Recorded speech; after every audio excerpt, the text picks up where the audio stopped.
Hello guys, కూలీ movie రివ్యూకి enter అయ్యే ముందు కింద లైక్ బటన్ లైక్ తీసుకొని ఛానల్ సబ్స్క్రైబ్ చేసుకొని వీడియోలోకి ఎంటర్ అయిపోదాం. ఇక డైరెక్టర్ వచ్చేసి లోకేష్ కనకరాజు. రజనీకాంత్ హీరోగా వచ్చాడు. కీలకైన పాత్రలో అదేవిధంగా విలన్గా నటిస్తున్నాడు కింగ్ నాగార్జున, ఉపేంద్ర, అమీర్ ఖాన్.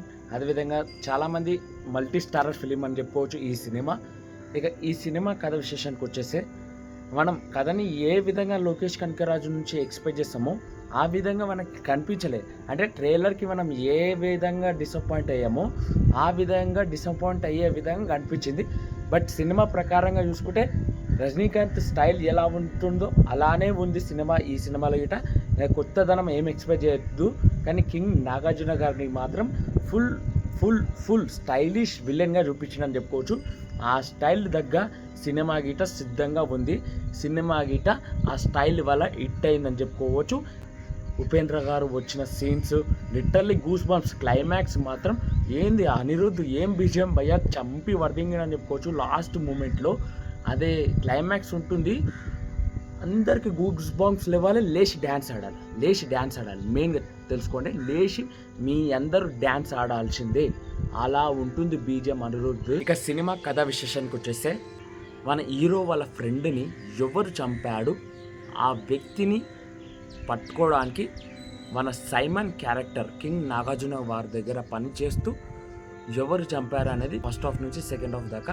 సెకండ్ హాఫ్లో ఒక మలుపు దగ్గర ఒక ట్విస్ట్ వస్తుంది. ఆ ట్విస్ట్లో కింగ్ నాగార్జునని ఎందుకు చంపాల్సిన అవసరం వచ్చింది, కింగ్ నాగార్జున విలన్గా ఎందుకు అవుతాడు మన రజనీకాంత్కి అనేది ఆడ ఉంటుంది. ఆ ట్విస్ట్ ఏంటంటే 30 ఏళ్ల క్రితం రజనీకాంత్ కూలీగా ఉన్నప్పుడు, కూలీ లీడర్గా ఉన్నప్పుడు వాళ్ళ కూలీలకి ఏం జరిగింది అనే కాన్సెప్ట్ ఉంటుంది 30 ఏళ్ల క్రితంది, అంటే గతం.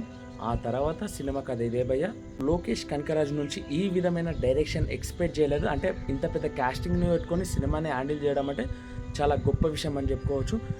కింగ్ నాగార్జునని ఫస్ట్ హాఫ్లో ఓపెనింగ్ షాట్ నుంచి విలన్గా చూపించిన, ఆ తర్వాత మలయాళం స్టార్ని ఒక విలన్గా చూపిస్తూ ఒక పీక్స్కి తీసుకుపోయింది అని చెప్పుకోవచ్చు సినిమాని.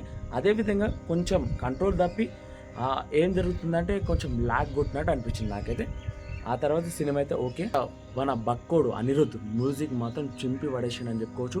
కనీ విని ఎరగని విధంగా క్లైమాక్స్లో గూస్ బాంబ్స్, అదేవిధంగా లేచి డ్యాన్స్ ఆడాలి ఆ బీజిఎంకి. ఆ తర్వాత లాస్ట్లో పవర్ స్పాట్ వస్తుంది. థియేటర్లో వింటుంటే మాత్రం చెవులు పలిగిపోవాలి, బాక్స్ ఆఫీస్ చినిగిపోవాలి. అలా ఉంది. అనిరుద్ధ్ మ్యూజిక్ మొత్తం సెన్సేషనల్ పుట్టించింది అని చెప్పుకోవచ్చు. ఈ సినిమా కథని రకరకాలుగా మనం అందరం ట్రైలర్ వచ్చాక అనుకున్నాం, కానీ ఆ విధంగా అయితే లేదు ఓవరాల్గా. అమీర్ ఖాన్ గారి విశేషానికి వచ్చేసి అమీర్ ఖాన్ గురించి తెలుసుగా చాలా తక్కువ సమయం తీసుకున్నా కానీ తనకిచ్చిన పాత్రకి తగ్గ న్యాయం చేసిందని చెప్పుకోవచ్చు. మౌనిక సాంగ్ గిట్ట చాలా చాలా బాగుంది సినిమాలో. డ్యాన్సింగ్ ఏంది భయ్య, మలయాళం స్టార్ చేసిన డ్యాన్స్ మాత్రం సూపర్ పీక్స్కి వెళ్ళిపోయిందని చెప్పుకోవచ్చు. రజనీకాంత్ గారిని ఎప్పుడు ఏ సినిమాలో ఎలా చూసినా కానీ ఎలా ఉంటాడో కూలీ సినిమాలో గిట్ట అలానే ఉండేటట్టు మేనేజ్ చేసిండు లోకేష్ కనకరాజు. అంటే కొత్తదనమైన యాక్టింగ్ని మనకి పరిచయం చేయలేదు రజనీకాంత్ నుంచి. అది ఓవరాల్గా ఏంటంటే మనం చాలా డిసప్పాయింట్ కావచ్చు అనిపిస్తుంది. ఎందుకంటే సెన్సార్ నుంచి ఏ సర్టిఫికెట్ వచ్చినప్పుడు చాలా వైలెంట్ ఎక్స్పెక్ట్ చేసాం మనం, కానీ ఈ సినిమాలో అంతగా వైలెంట్ లేదు. కింగ్ నాగార్జున గారి నుంచి ఒక్క బూత్ వస్తుంది.